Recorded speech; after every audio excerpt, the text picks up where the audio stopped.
provide an update on wildfires that have occurred in Nevada this fire season.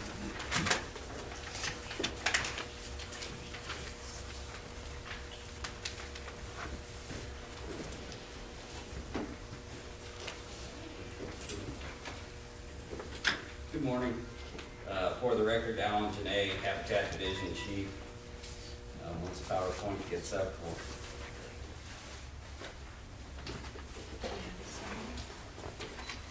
give an overview of the fires that we've seen this year. Give you a little background information on the specific fires.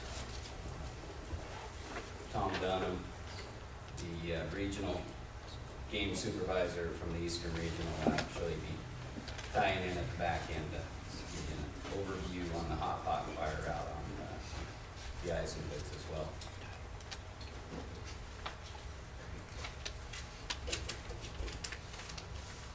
And we really do have a screen coming, so we won't have to use a wall in the future. Jack, are you saying that NDOT needs a donation for a screen? No, we have it coming. Oh, okay, just asking. So, when you look at the fires that we've seen so far this year, we've been lucky, knock on wood, in the sense that we've only seen one extremely large one, over 100,000 acres. That's that hot pot fire up in the Eisenwoods of Area 6. Probably the next one is just here north of Reno, Virginia complex. We need a remote. We have one. All right, so I'll drive from here. So this year I think there's been 26 major fires. There's been a number of other smaller starts. And the BLM and Forest Service and the firefighting defense system, you know, has done a good job of putting those out. About 3 weeks ago up in Elko County, I guess there were a number of starts, and they did a great job of putting out the majority of those. Currently, what we see burning, I'll go into that here in a second. This is the Virginia complex here north of town. This was the one that went up to 62,000 acres. It burned a fair amount of bighorn sheep, sage grouse, antelope, mule deer country, but was also threatening housing in the area as well. One that's burning currently is the Overland fire. It's 9,000 acres. This one isn't so bad. If you look at this blue outline there, the black is the fire outline and the blue is a treatment that we had proposed. We were going to go in there and do some chaining. And so it's actually kind of nice to get into some pinyon juniper and you bet.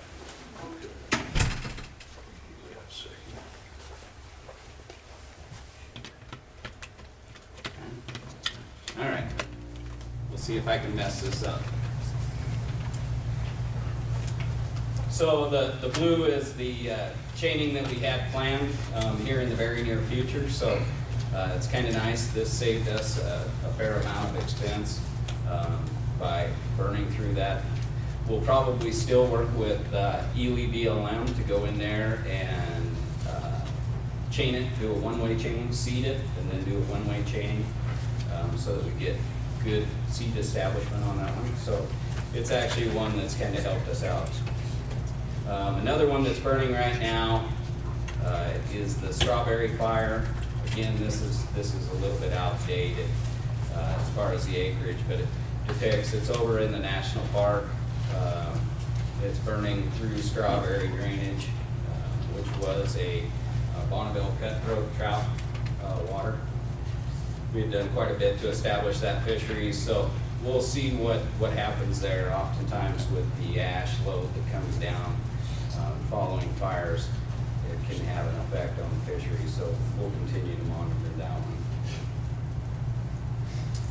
one. And then finally, the one that we want to really kind of highlight to everyone, it's got high importance, is this hot pot fire in the Eisenwood range. It was the largest we've seen so far this year. 123,000 acres.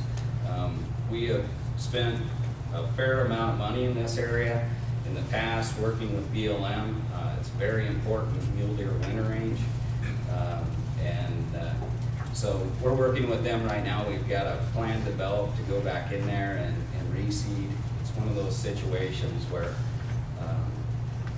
it's got sage grouse values, it's got antelope values, and it's got critical mule deer winter range values. So we really need to put forth effort in there. So we'll be working with them. There are portions of this that are outside of sage grouse priority habitat, so it's not as high on the BLM rehab list as those that burn within sage grouse areas. So their first priority is sage grouse areas, and then everything else beyond that.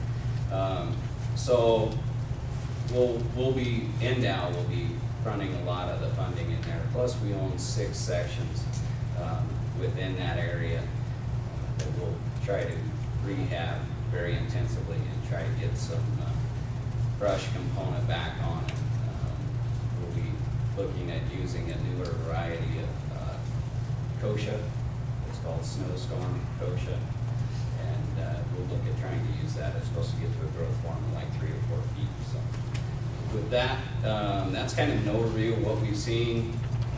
We're still deep in the midst of fire season. Just recently, we've sent out letters to license holders warning of the risks in the outback and trying to be cognizant of the conditions and to stay on developed roads and make sure the OHVs have got spark arresters. We've been working with the NDF and fire prevention messaging groups to try to get out the message. So we're just trying to make everybody aware. It would be nice to stay below 500,000 acres this year, given the conditions. We had great spring moisture conditions, and it's resulted in high fuel goals. So with that, I'll turn it over, and Tom Dunham can go a little bit deeper into the hot box fire and its consequences. Just push it. Just right in there. Morning.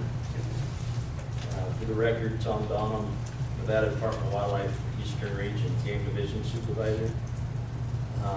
As Alan mentioned, over the 4th of July weekend this year, over 120,000 acres of critical mule deer winter range, year-round pronghorn habitat, priority and general sage grouse habitat, chukar habitat, and small game water developments burned in the Eisenhood range, which is unit 068.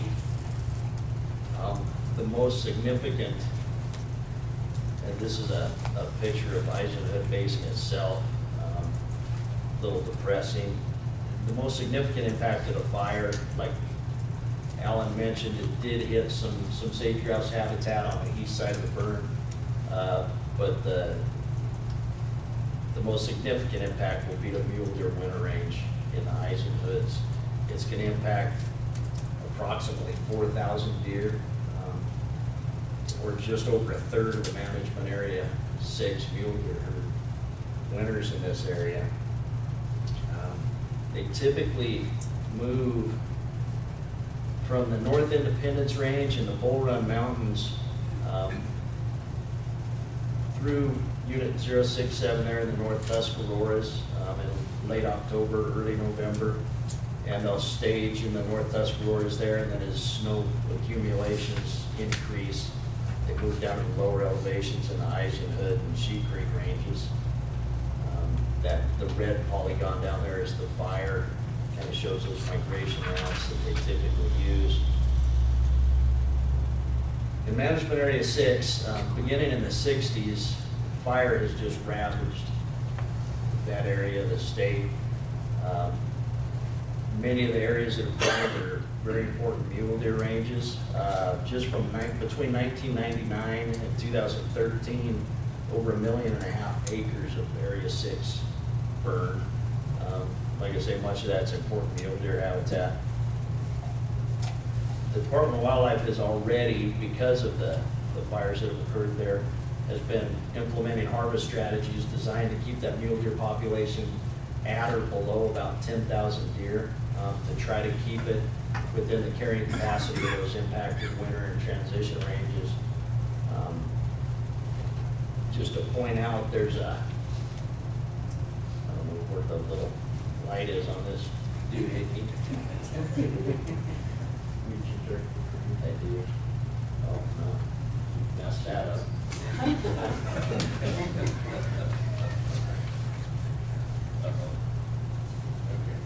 Okay, what you do to it? Just go to the screen and close the box.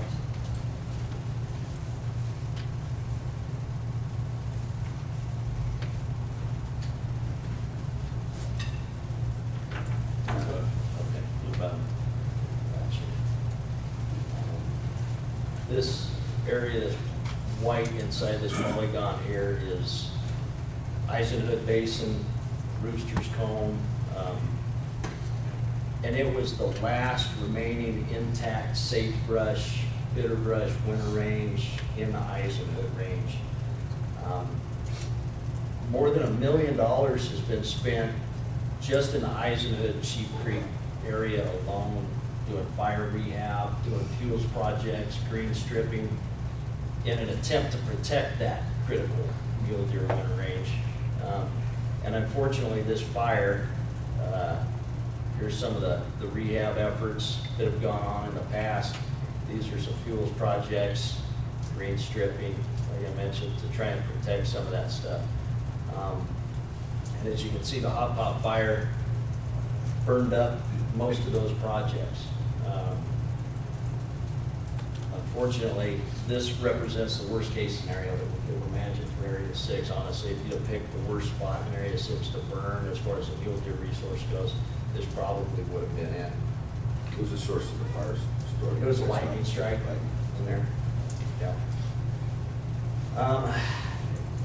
What we're trying to impress upon the BLM is the importance of rehabbing the priority sage grouse habitat, which is pretty high on their radar, doing some green stripping, particularly on the east side, to protect what's left of some of that stuff that's intact. We're recommending that the big push for the mule deer rehab will take place in Eisenhood Basin, where it was intact. We think we have a chance maybe to establish some sagebrush and some stuff in there, since this is the first time it's burned. We're hoping some of the forage kochia that was in the burn will re-sprout. I haven't seen a fire severity map. If it wasn't too severe, in a lot of places, we may see some re-sprouting, but it's gonna take a lot of rehab to take care of it. Unfortunately, there's no way to anticipate the severity of the upcoming winter, but needless to say, we're pretty concerned about what's gonna happen when 4,000 mule deer show up to that critical mule deer range. And basically, it's, other than the Rooster's Comb, which is a little chunk of country there that didn't burn, and it does support a pretty good number of mule deer, it's not nearly big enough to support the numbers that are going to show up. Of course, the more severe the winter is this year, the higher the loss is going to be. It's relatively certain that we're going to be recommending some sort of emergency antlerless deer hunt in there to reduce density showing up on that winter range. We're still talking about alternatives and different options to take care of that situation internally, figuring out what our best options are there. Regardless of what happens, it's going to be bad. I think the less we do, the worse it's going to be. Winter severity is going to play a big role in that. So we thought we'd just start your morning off on a bright note here. If you have any questions, I'm happy to field those. Thank you, Tom. Is there any way you can bring food into them? If they're left in there, or haul it with a helicopter, or is that feasible, or is it too expensive to do? I'm sure there's ways it can be done, but we don't typically do mule deer feeding, operations like that, winter feeding. It comes with a lot of other issues, disease concerns, concentrating deer. It's just not something in-now ever really considered. Tom, thanks for the presentation, even though it wasn't best way to start a morning, but I'm just curious, you mentioned there were some green stripping and projects in there. When this took off, did you guys see any results from that? I mean, did the green stripping help at all? Did it blow through it? Is it too early to know? It blew through it pretty quickly, and I think that had a lot to do with the dynamics of the fire. There was high winds, high temperatures. I don't think there was any way to stop a fire like that. I think it probably would have helped under less extreme fire conditions, but a lot of times there's not much you can do. And then talk to me just a little bit about what the BLM priority means, and kind of the status of this. Does that mean they aren't going to provide funding? They aren't going to participate in rehab efforts? Is it kind of like the state's going it alone, or are we still negotiating that with the BLM? Is there anything this commission can do to help elevate the importance of this with BLM? Just maybe some thoughts. Yeah, no, good question. We're not going it alone. BLM is interested in working with us, doing some rehab in there. Sage grouse habitat just is BLM's priority right now. I think everybody's aware of why that is. And so the sage grouse areas that burn will be BLM's priority. Mule deer will be a secondary priority to them, but there is some opportunity to do work that will benefit both species. I do think the mule deer portion of the rehab is going to be a little more on us as far as the funding of that.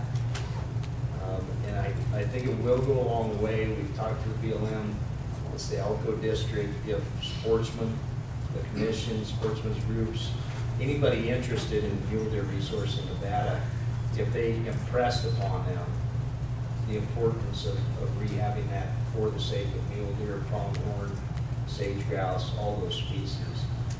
But it looks like we're going to be carrying a lot of the financial burden for this. But they are going to be working with us. We'll be using their expertise, a lot of their resources, hopefully, to get this done. Okay. And then I'll have one more question for Tom, and then maybe some follow-ups when Alan comes back up. But just kind of curious impressions, given that this was kind of outside of priority sage grouse habitat, how the fire was managed, initial attack, resources that were applied. Because I know a lot of resources came in a little bit later on, but I'm not really familiar with what happened early on. So just kind of curious if you saw what your guys' impression was on how it was handled initially, knowing it wasn't in priority habitat. Actually, speaking with a couple of the livestock operators that were out there and some of the other folks involved, it sounds like the initial attack was actually really impressive. The BLM did a really good job responding to that fire and putting resources towards that fire. They did a fantastic job of keeping that fire from burning the Booster Stone area. We did lose Eisenhood Basin and a lot of that stuff, but they did manage to keep it out of the Booster Stone area. So, like I said, I think the nature of the fire is what made it so bad initially, but it sounds like their initial response was actually very good, despite the fact that it wasn't, a huge area of priority sage grouse habitat. We were fortunate in that situation because there weren't a lot of other fires going on at the same time, so they had the resources to go towards that. So from what I've heard, the livestock operators said they were pretty impressed with how quickly they got on it and went to work, and unfortunately just the severity of the fire, there's only so much they can do. Vice Chairman? Thank you. I was actually out in Midas last weekend for the NBU dinner out there, and I can assure you that it's pretty devastating fire. I was just driving on the road out to Midas. It's one of the areas I've spent a lot of time in, chuck running. It's pretty bad. Is the department already reaching out to various organizations for funding for restoration? I know, I'm sure NBU and many others will be prepared to help front some of the costs on this. Yeah, I'm sure Alan could probably speak a little more to it, but I believe there has been a letter that's been sent out, not necessarily specifically about this fire. I think this fire is what precipitated that letter, but that letter has gone out kind of just putting it out there and letting people know that this is probably gonna be a big fire year, that any resources that those NGOs can maybe put forward to help with the rehab efforts, and that is gonna be critical in a lot of these places. Unfortunately, you know, right now, as far as meal deer resource goes, this would be our priority. But we got a lot of fire season left.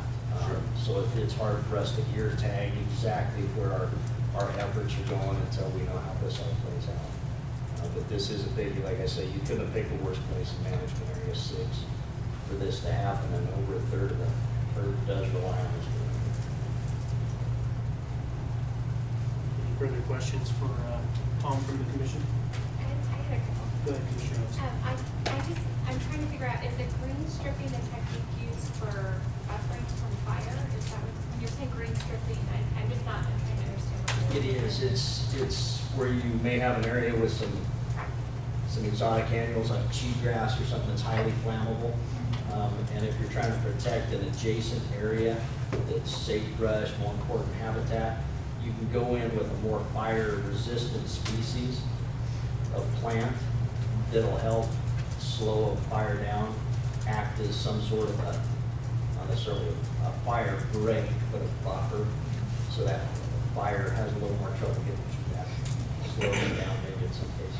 And then I think Alan mentioned the chaining, and is that the technique I was trying to remember for the pinyon juniper removal? And so you were saying that fire is actually beneficial because it actually just removed it naturally. So, okay, thank you. Further questions for Tom? Commissioner Drew, did you have a question for Alan? Yeah, I did, just a couple. Thanks, Tom, I appreciate the input. I'm just curious, Alan, where we are. We haven't had as severe a fire year here recently, I guess the silver lining of the drought, but in terms of money for rehab, both within the department and external sources, I did see, I think I saw a press release come out yesterday, you know, kind of talking about the need for resources maybe coming up, but maybe just a little bit on the status of where we are funding-wise, if we're in pretty good shape for some of these rehab efforts, knowing that we could burn still 1 million acres in a week as we close out August. Yeah, great question. We do have funding, roughly, depending on where it occurs, we still have some of the Ruby pipeline mitigation money remaining. So for those areas, like portions of this where we did have sage grouse, we will be submitting a funding request for that. But in-house is we've probably got about 300,000 dedicated towards wildfire. In other years, big fire years in the past, we've expended, you know, $750,000 to $1 million on wildfire restoration. A lot of that comes from, you know, funding requests and grants and NGO support.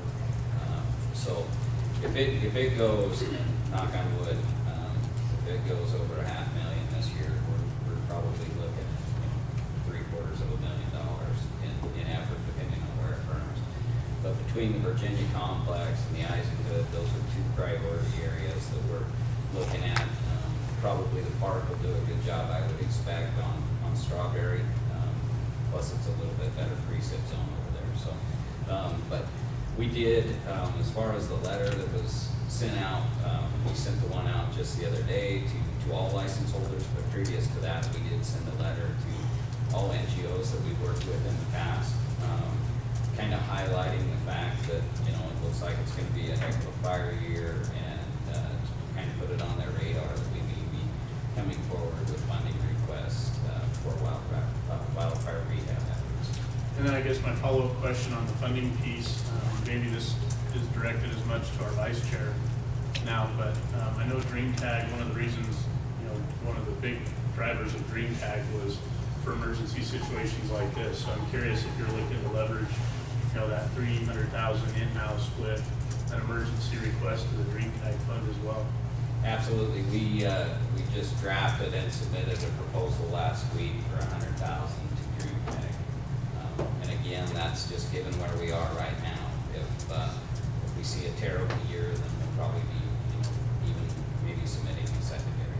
And I guess one of the things that ties into that, and it'll be my last question, but seat availability. I know we've had, like I said, some light years. I'm not sure what's going on in other states, but all the money in the world doesn't do a whole lot of good if you don't have the seats. So are we in pretty good shape that way? Are there seats, the right seats available for purchase at this time? It's gonna be dependent upon the fire year, and it has been a big fire year in other places. And, but one of the things that we just recently got finalized is we signed an MOU with BLM to get into their national seed warehouse located in Ely. And so we will now be able to use their purchasing power to buy seed for Nevada projects. And that's for all Nevada agencies and out to Colleen and setting it up. But anybody who's part of the Nevada Partners for Conservation and Development that's run through the Turner program here will be able to use that to buy seed. So that allows us a lot higher efficiency in the sense that we can plan prescriptive seed plans with BLM and the land management agencies, and we can confirm that they're gonna comply to the same standards. So it allows for seamless application across all land ownership. So, And that's statewide, not just the Ely district? no, that's statewide. And it's one of their few national seed warehouses. So when they go to buy, I mean, they're buying, you know, thousands of pounds of seed. And so, what we used to be was, we used to work through the back door to buy through individual contracts. And, what would happen is BLM would go in there and buy, and they'd get the best seed because they got the tightest, restrictions on it. And then we'd be left with the leftover seed. And so you end up down there and you're trying to test to make sure that it's a viable product, and at times it wasn't. And so what we'd end up with is we'd get it, test it, find out it fails, have to send it back, look for a replacement. By that time, we're back into it, you know, we're backing up into the treatment. We like to do it in the winter, like to have it done by mid-February. And sometimes in the past, because of those hurdles, we were pushing into. Appreciate it. Ellen, when you say testing the seed, what would cause a seed to fail in the test? Viability, especially on kochia, sagebrush. Those are seed species that typically have a shelf life of about a year. And if you don't get it in a year, you've got to put it into cold storage. So oftentimes what you see is the viability drop. If you get a second year seed, is you can end up down with, I mean, less than 10%. We've had lots that tested less than 10%. And at that point, when you're paying $30 a pound for seed, you know, for some of those species, put it on and only have 5%, you're just throwing money away. And what is your most common? Is the kochia your most common, or it just depends on the fire? It depends on the fire and what we're trying to do. In an area such as 6, we're going to be breaking out some of the non-natives, because that's one of the toughest areas we can see. It's a 4 to 6 inch precip zone. I mean, it's tough to get anything to grow out there. And we've had past successes, so we'll be doing sagebrush rooted stock plantings in there. We'll be trying some of these other non-native varieties to try to, you know, anything to hold cheatgrass out. That's literally the battle. And at the north end of this there is a worse story, if there can be, is that at the north end of this, there is a patch of Medusa head. And as bad as cheatgrass is, Medusa head is a nightmare. So on that positive note. Thank you, Alan. Any further questions? Hearing none, we'll move on to. Mr. Chairman, Yes. just wanted to add a couple related things. Tom may have mentioned it, but with the dire situation on some of the mule deer up there may be a proposal coming before the commission for some kind of an emergency hunt structure, looking at reducing that population. Also, the hot pot fire had some pretty extreme fire behavior, where we were losing 5,000 to 6,000 acres an hour at its peak, so it was pretty significant. I also wanted to express our sympathies to the friends and families of the firefighters, BLM rangeland firefighters that were lost in the Winnemucca district. Make sure people were aware of that sacrifice. In reference to the seed storage facility over in Ely, that MOU really is key for us to be able to, there's economies of scale that are realized, there's cold storage, the seed testing that Alan referenced, so I think that is kind of a big deal for us. Also, we're trying to finalize the purchase of a helicopter. We sold an older helicopter. We're working towards finalizing the purchase of a new helicopter that has increased, enhanced capabilities. We have a seed bucket, and we're hopeful of being able to leverage that relationship with the BLM and with the seed buying power and having tools in-house to be able to augment their reseeding efforts. And lastly, I guess I could have shared this at item number 16 with correspondence, but yesterday I did receive a letter, electronic letter from some permittees in the Virginia range seeking information on the possibility of an emergency hunt closure. We'll engage with them and look at the merits of that, but I want to put that on the commission's radar. Yes, Commissioner. Just a note to the chair and Director Wazee, I think next summer we're in Ely, if I'm not mistaken, for a meeting. Might be a good opportunity to visit that seed warehouse, do a presentation from BLM, because it is a big deal. I know there's a lot of work and effort put into getting that put into place, so. I'll make a note of that. I don't see that on the 2017 schedule, but Am I off by one? It might be the August. Maybe it was in Virginia. Maybe we should have, we'll be flexible. if we get to Ely in the next while, that would be good. All right, thanks again, Alan. Tom. We'll move on to 18, Section B, Wild Horse Update, Chief of Habitat, Alan Dene. The report will be provided on the status of wild horse issues pending in Nevada, and a report on Carson Bureau of Land Management.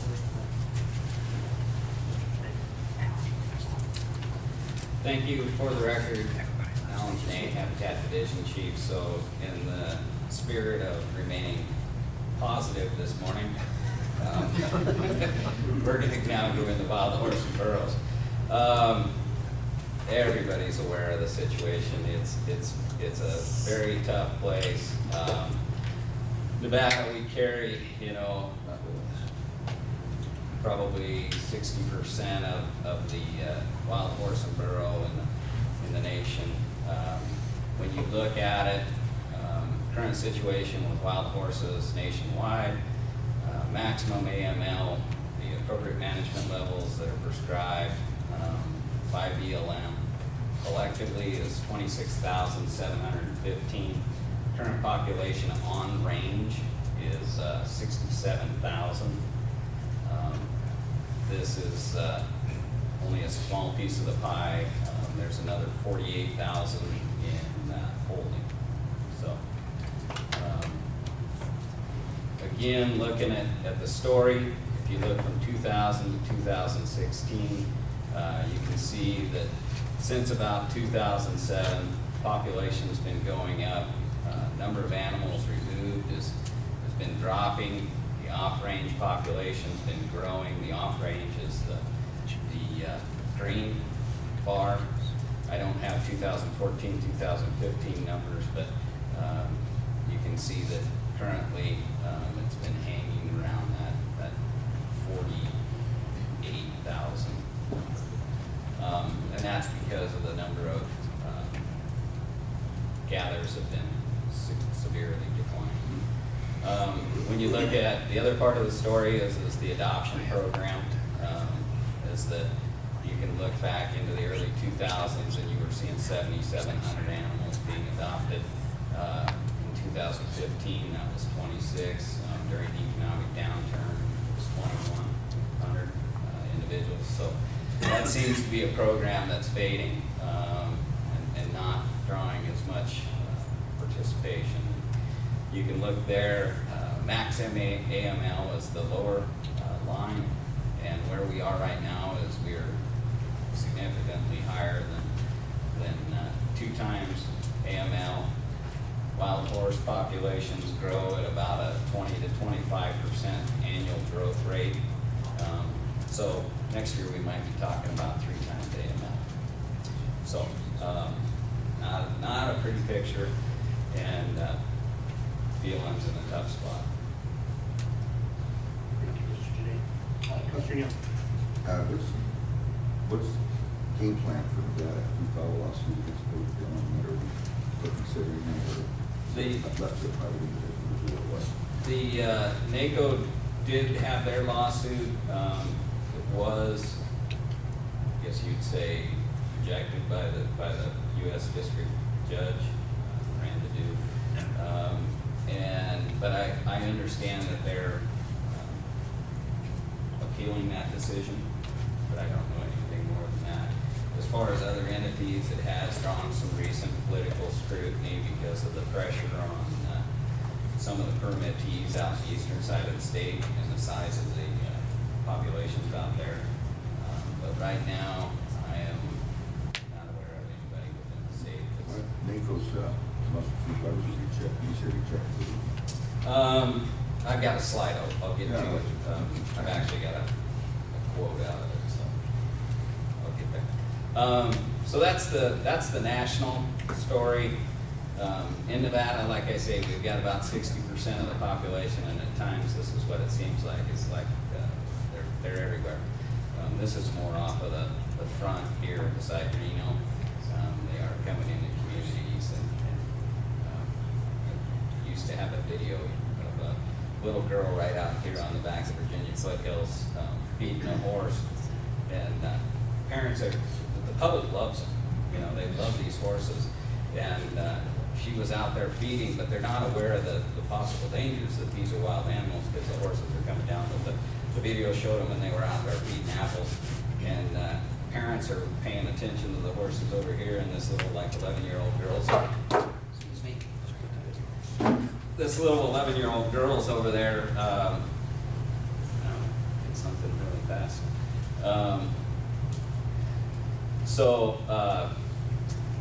Anyway, she's feeding.